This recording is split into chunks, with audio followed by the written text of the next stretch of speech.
नमस्कार, स्वागत है आप सभी का इजना स्वदेश पर। मैं हूं आपके साथ सौमित्र बुद्धकर। आप देख रहे हैं मार्केट्स पर हमारी खास पेशकश कल की तैयारी। आइए बता दें क्या खास लेकर आए हैं आज शो में हम आपके लिए। फोकस में बाजारों के अलावा LIC रहेगा। यहां पर हमने देखा कई सारे ब्रोकरेजेस ने बाय कॉल दिया है और टारगेट काफी ऊंचे। क्या आपको भी LIC में पोजीशन लेनी चाहिए? पूछेंगे अपने एक्सपर्ट से। ETF की कीमतें रिकॉर्ड स्तर पर पहुंच गई हैं और अब एयरलाइन कंपनियां सरकार के पास जाकर पहुंची हैं। क्या हो रहा है, नया डेवलपमेंट बताएंगे शो में और साथ ही साथ कल के लिए कुछ दमदार ट्रेडिंग आइडियाज भी होंगे। चलिए बता दें आपको आज की बाजार में हमने देखा करीब 220 अंकों से ज्यादा की गिरावट देखने को मिली। 15,413 पर जाकर निफ्टी बंद हुआ। सेंसेक्स में हमने 700 अंकों के आसपास तक की गिरावट आते हुए देखी है। बैंक निफ्टी में भी दबाव देखने को मिला था। आज करीब 1% नीचे वो बंद हुआ। दिन भर बाजार में किस तरह का एक्शन रहा, ये बताने के लिए मेरे साथ जुड़ रही हैं मेरी सहयोगी मानसी दवे। बिल्कुल, तो दिन भर एक रेंज में ही बाजार ट्रेड करता हुआ दिखा। देखिए कल की शॉर्ट कवरिंग के बाद आज सुबह जब एशियाई बाजार से कमजोरी नजर आई, अनुमान वही था कि भारतीय बाजार पर भी उसका इम्पैक्ट दिखेगा और दिन भर ऐसा ही इम्पैक्ट देखने को भी मिला। बाजार ने आखिरी कुछ घंटों में एक अटेम्प्ट भी लिया बढ़त दिखाने का, लेकिन वो अटेम्प्ट भी यहाँ पर एक तरह से कह सकते हैं कामयाबी हासिल नहीं हुई और कमजोरी के साथ ही बाजार में क्लोजिंग। तमाम इंडेक्स, तमाम पॉकेट्स में बिकवाली का दबाव। सबसे बड़ी बात ये थी कि हर सेक्टर, हर पॉकेट में हमने कमजोरी देखी। नेगेटिव बायस के साथ तमाम सेक्टर्स में क्लोजिंग लाल निशान होती हुई दिखी। ऐसे बाजार में भी in fact Dow futures, Nasdaq futures की तरफ से भी जो कमजोरी आई वो भी एक कंट्रीब्यूशन था बाजार की गिरावट के लिए। लेकिन स्टॉक स्पेसिफिक अगर बाजार को समझेंगे, ITI लिमिटेड का स्टॉक लगातार 3 ट्रेडिंग सेशन से कमजोर हो, चाहे बाजार बढ़त दिखा रहा हो, ये स्टॉक एक ही तरह बढ़त एक तरफा चाल दिखा रहा है। अच्छी तेजी के बीच अच्छे 13-14% ऑफ मूव्स के साथ आज के सत्र में भी ट्रेड दिखा। मेटल स्टॉक्स में, इंटरनेशनल मार्केट्स में प्राइसेस में जो डाउन ट्रेंड का एक इम्पैक्ट आता हुआ दिखा। इंटरनेशनल प्राइसेस में जो बढ़त वीकनेस इंक्रीजिंग ट्रेंड नजर आया, उसका एक इम्पैक्ट था जिसके चलते मेटल स्टॉक्स में गिरावट हावी होती हुई दिखी। ऐसे में टायर स्टॉक्स में बालकृष्ण इंडस्ट्रीज, अपोलो टायर्स जैसे स्टॉक आज के बाजार में भी परफॉर्म कर रहे थे। पुलर्स यानी कि बाजार को संभालने का काम TCS, BPCL, हीरो मोटो, पावर ग्रिड, मारुति जैसे स्टॉक्स कर रहे थे और गिरावट रिलायंस ने आज परफॉर्म नहीं किया। कमजोरी हैवीवेट्स में Reliance, ICICI bank, Infosys, ITC, Tata steel जैसे स्टॉक्स में नजर आई।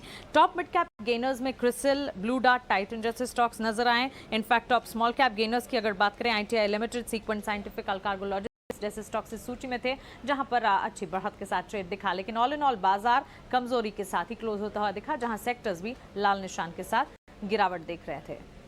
बिल्कुल, तो गिरावट एक बार फिर हावी होते हुए दिखाई दी आज के बाजार में। कुछ एक्सपर्ट से भी हमने बात की। APMI के board of director Saurabh Mukherjee का कहना है कि चीन में विदेशी निवेशकों ने $2 से $2.5 का निवेश किया है, $2 से $2.5 ट्रिलियन का निवेश किया है और जिसका एक छोटा हिस्सा पोर्टफोलियो मैनेजमेंट के जरिए भारत में आ सकता है। इससे भारतीय बाजार को मजबूती मिलेगी, साथ ही पोर्टफोलियो मैनेजमेंट इंडस्ट्री को भी बढ़ावा मिलेगा। जो अर्ली इंडिकेशन है वो तो काफ़ी पॉजिटिव है। तो चाइना में विदेशी निवेशकों ने चाइना में करीबन $2 से $2.5 ट्रिलियन लगा के रखा है। चाइना में विदेशी इन्वेस्टर की पूंजी 2 से $2.5 ट्रिलियन है। चाइनीज सरकार जो कर रही है वो पब्लिक को साफ नजर आ रहा है। एंड जो मेरे को दिख रहा है कि US, UK, जापान से काफ़ी एंडाउमेंट्स, पेंशन फंड्स अपना चाइना से पैसा मोड़ के कुछ हद तक इंडिया ले आएंगे। बिकॉज चाइना में इतना मोटा रकम विदेशी इन्वेस्टर ने लगा रखा है, अगर उसका छोटा सा हिस्सा भी हिंदुस्तान आ जाता है एंड वो मोस्ट प्रॉब्ली पोर्टफोलियो मैनेजमेंट के जरिए से ही आएगा, तो जाहिर है इंडियन मार्केट के लिए अच्छा होगा। फॉरेन इन्वेस्टर की आउटफ्लोज इनफ्लोज बन जाएगी और पोर्टफोलियो मैनेजमेंट इंडस्ट्री और आगे बढ़ेगी। लॉजिकल है कि अगर फेडरल रिजर्व क्वांटिटेटिव टाइटनिंग कर रही है, फेडरल रिजर्व रेट्स हाइक कर रही है, दुनिया भर में मॉनेटरी पॉलिसी टाइट हो रहा है, तो जाहिर है वैसे माहौल में कमोडिटीज को नीचे ही जाना चाहिए, राइट। एंड अगर कमोडिटीज नीचे जाती है, जैसे आपने समझाया, करंट अकाउंट डेफिसिट पे, इन्फ्लेशन पे मार्केट को सपोर्ट मिलेगा।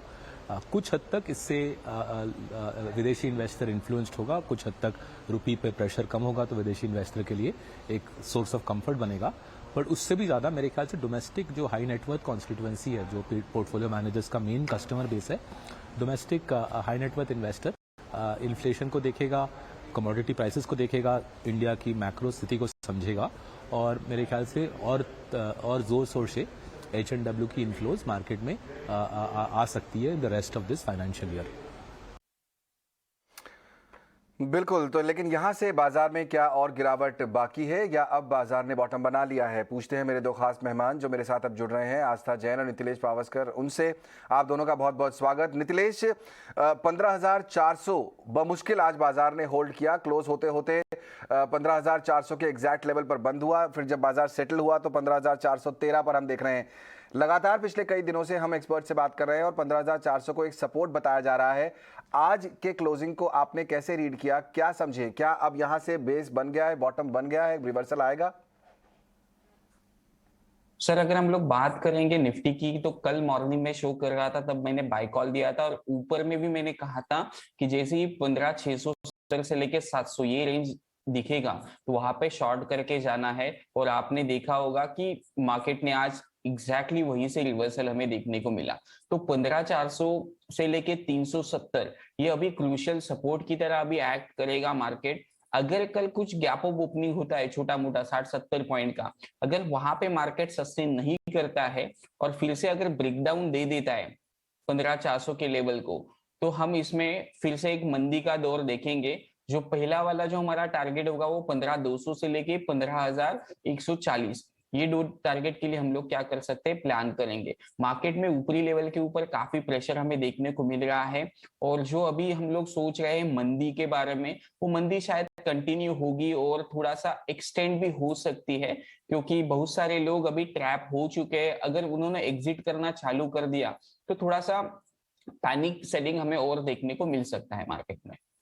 ओके, थोड़ा और पैनिक सेलिंग देखने को मिल सकता है। ऐसे में आस्था, आप क्या रिकमेंड कर रही हैं इस समय क्लाइंट्स को? क्या वो उन्हें अपने पोर्टफोलियो को रीचेक करना चाहिए, क्योंकि कई सारे स्टॉक्स और सेक्टर्स ऐसे हैं जो शायद वैल्यूएशन वाइज काफ़ी नीचे आ गए होंगे, तो वहाँ अपॉर्चुनिटी देखनी चाहिए? या आप अभी सलाह दे रहे हैं कि बाजार से दूर रहिए, एक बार गिरावट जो है वो सेटल हो जाए फिर शायद नई पोजीशन बनाएं?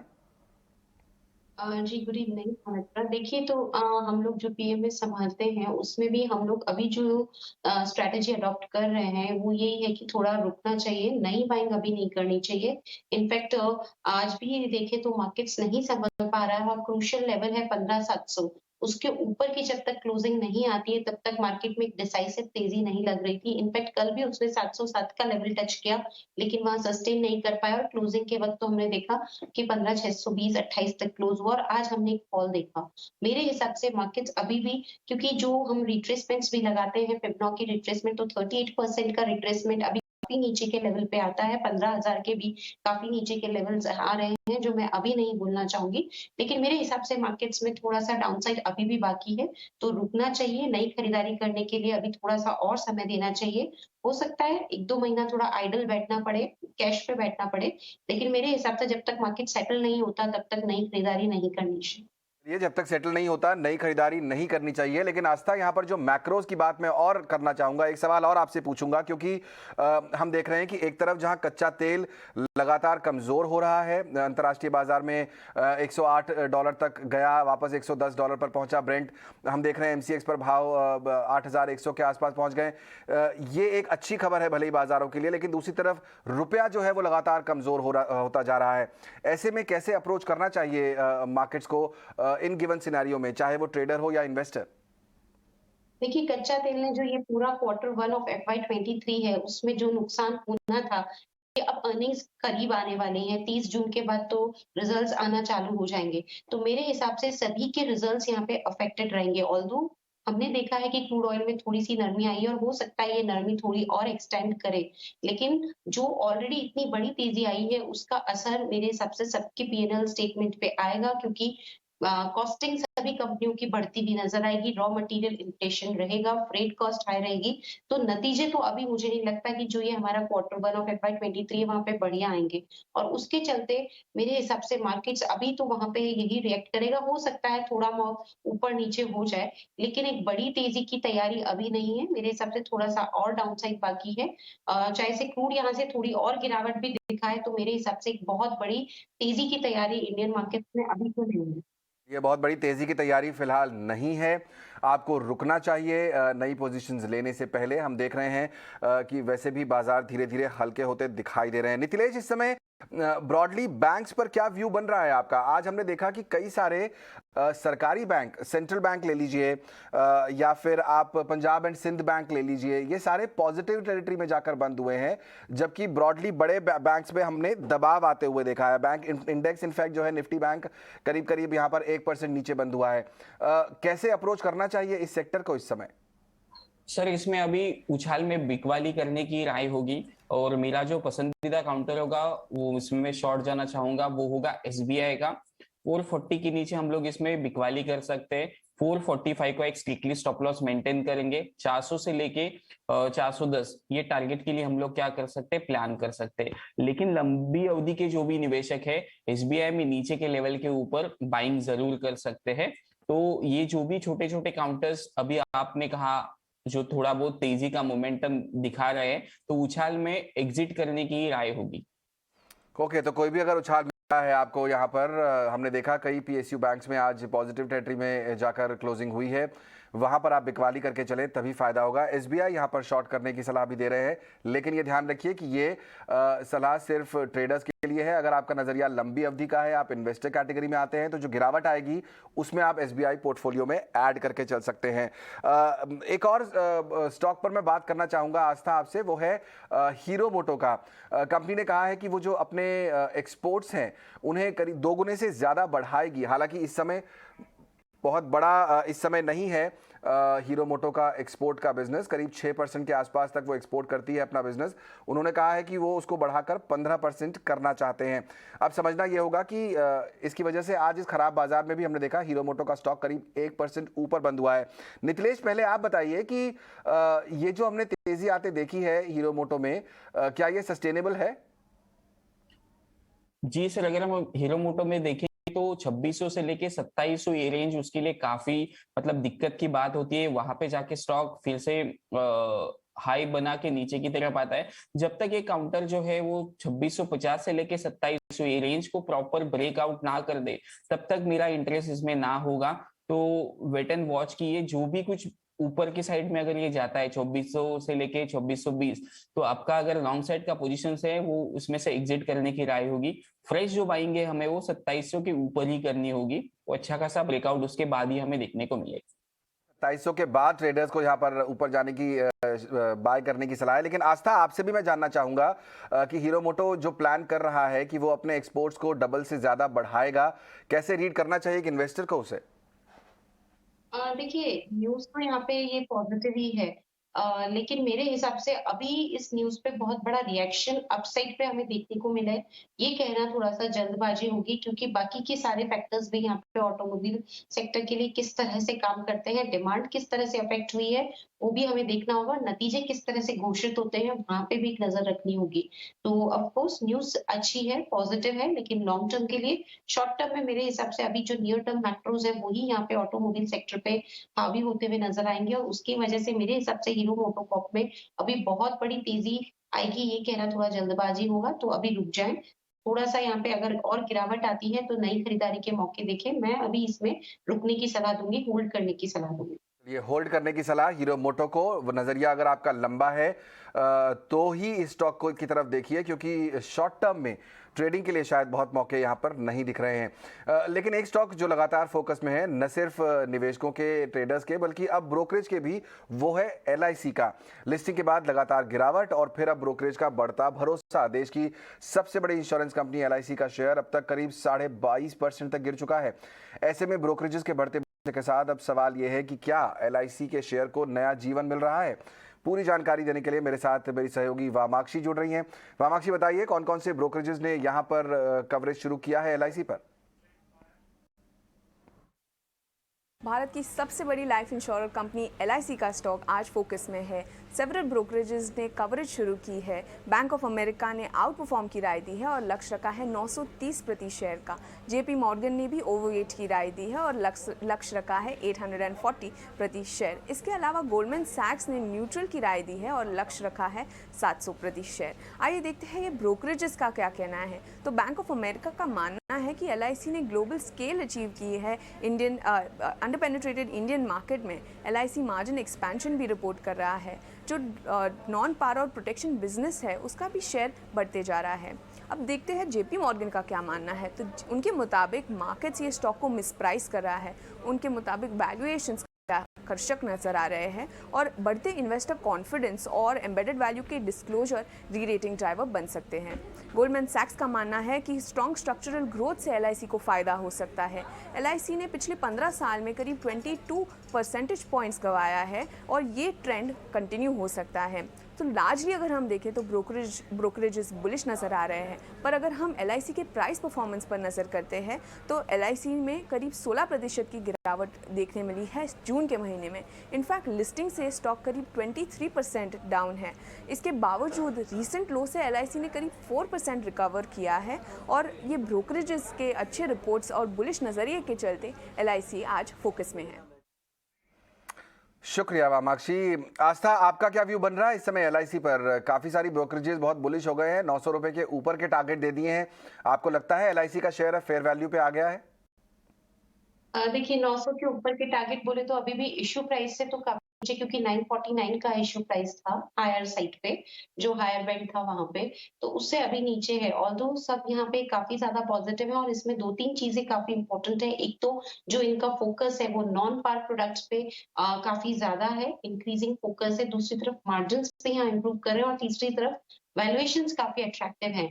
लेकिन मेरे हिसाब से बहुत बड़ी तेजी तो अभी इस लेवल से नहीं आएगी। अगर ये स्टॉक में कुछ अच्छा भी होना होगा तो एक ये स्लो मूवर ही रहेगा। तो यहाँ पे पेशेंस ही मेरे हिसाब से रखना पड़ेगा, क्योंकि मेरे हिसाब से जिन्होंने भी यहाँ पे IPO में लगाया था सबको ऑलमोस्ट यहाँ शेयर्स अलॉट हुए थे और मेरे हिसाब से तो शायद किसी ने लॉस भी बुक नहीं होगा किया होगा। बहुत कम लोग होंगे जिन्होंने बुक किया होगा, क्योंकि रिटेल की जो हमारी ये एक नेचर रहती है कि हम लॉस बुक नहीं कर पाते हैं। तो उन लोगों को राय है कि अभी होल्ड रखिए, लेकिन नए निवेशकों के लिए अभी तो मैं दूरी बनाए रखने की ही सलाह दूंगी। अभी थोड़ा सा और रुकना चाहिए। मैं आने वाले नतीजे पे फोकस करना चाहूंगी और उसके बाद इसमें कोई पोजीशन ओपन करनी चाहिए, क्योंकि मार्केट्स अभी सपोर्टिव नहीं है और इक्विटी मार्केट को ये पूरा कोरिलेट करता है, डायरेक्टली कोरिलेटेड है इक्विटी मार्केट से। तो मेरे हिसाब से मार्केट्स जब तक ठीक नहीं होते तब तक इस स्टॉक को नई खरीदारी के लिए एक बार थोड़ा सा होल्ड पे रखना चाहिए। अगर आपने ये स्टॉक अभी तक नहीं खरीदा है तो रुकिए, कुछ समय इंतजार कीजिए और जैसा आस्था कह रही हैं कि आपको जो अगली तिमाही के नतीजे हैं उसे एक बार देख लेना चाहिए, बाजार किस करवट बैठ रहा है वो देख लेना चाहिए। थोड़ा स्लो मूवर स्टॉक ये है। अगर आपके पास ये स्टॉक है, आपको अगर IPO में मिला है, आपके पास पहले से LIC का स्टॉक है, तो आप इसे होल्ड करके रखिए। थोड़ा समय लगेगा जो टारगेट यहाँ पर बड़े ब्रोकरेजेस ने दिए हैं उसके बाद। चलिए आगे बढ़ते हैं, एक और खबर का रुख करते हैं। एक्साइज ड्यूटी और कई राज्यों से में ज़्यादा टैक्स की वजह से ATF की कीमतें जो हैं वो रिकॉर्ड स्तर पर पहुंच चुकी हैं। एयरलाइंस अब एविएशन मंत्रालय के साथ बैठक कर रहे हैं। ET नाउ स्वदेश को सूत्रों से जानकारी मिली है कि पेट्रोलियम और एविएशन सचिव की बैठक एयरलाइन के CEOs के साथ हो रही है। और डिटेल्स के लिए चलेंगे मेरे सहयोगी समीर दीक्षित के पास। समीर, बताइए। हवाई ईंधन की कीमतों में लगी आंच के चलते अभी तक पूरा एविएशन सेक्टर, तमाम एयरलाइंस उससे परेशान थी और उसकी आंच अब सरकार को भी महसूस हो रही है। सूत्रों के मुताबिक सरकार आज 2 अहम बैठक करने जा रही है। इस बैठक का एजेंडा यही है कि किस तरीके से हवाई ईंधन की कीमतों में उसको लेकर के क्या कुछ कदम उठाए जा सकते हैं ताकि सेक्टर को कुछ राहत पहुंचाई जाए। सबसे पहली बैठक जिसकी अध्यक्षता खुद civil aviation minister Jyotiraditya Scindia करेंगे, इसमें तमाम एयरलाइन के प्रतिनिधि मौजूद रहेंगे, एयरलाइन CEO मौजूद रहेंगे और इस बैठक का प्राइमरी एजेंडा यही रहेगा कि ATF की कीमतों को कम करने के लिए क्या कुछ कदम उठाया जा सकता है या फिर इसके अलावा क्या कुछ मदद एविएशन मंत्रालय कर सकता है ताकि जो इस वक्त तमाम एयरलाइंस के सामने दिक्कतें आ रही हैं उनको कुछ राहत पहुंचाई जा सके। बिल्कुल, तो यहाँ राहत पहुंचाने की कोशिश है और बैठक जो है वो बहुत महत्वपूर्ण है इस समय। अगर मैं स्पाइस जेट और इंटरग्लोब ये 2 के चार्ट आपसे पूछूं नितिलेश, आपको लगता है इनमें से कहीं किसी में कोई अपॉर्चुनिटी है? जी सर, मैं वही चार्ट देख रहा था इंटरग्लोब एविएशन का। तो वहां पे 1670 से लेके 1680 एक रेजिस्टेंस है। जैसे ये क्रॉस करेगा तो ऊपर में हमें 1750 से लेके 1760 ये लेवल देखने को मिल सकते हैं। तो अभी मुझे चार्ट थोड़ा सा अच्छा लग रहा है। इसके पहले जब शो हुआ था तो 1850 के आसपास हम लोगों ने बिकवाली का भी राय दिया था और उसके नीचे में टारगेट भी हिट हुए। तो 1670 से लेके 1680, तो इसमें हमें क्या करना है, ब्रेकआउट जैसे ही आएगा तो बाय कर सकते हैं इंडिगो पे। स्पाइस जेट को मैं अवॉइड करना चाहूंगा। ओके, तो अगर आप लेना चाहते हैं एविएशन स्टॉक में से कोई, तो इंडिगो पर आप फोकस कर सकते हैं। स्पाइस जेट को फिलहाल अवॉइड किया जाए, इंडिगो में बेटर अपॉर्चुनिटी दिखाई देती है। चलिए कल के ट्रेडिंग सेशन पर फोकस करेंगे और जानेंगे कि कौन से स्टॉक्स पर आपका फोकस रहना चाहिए कल। वक्त है वीआईपी शेयर्स का।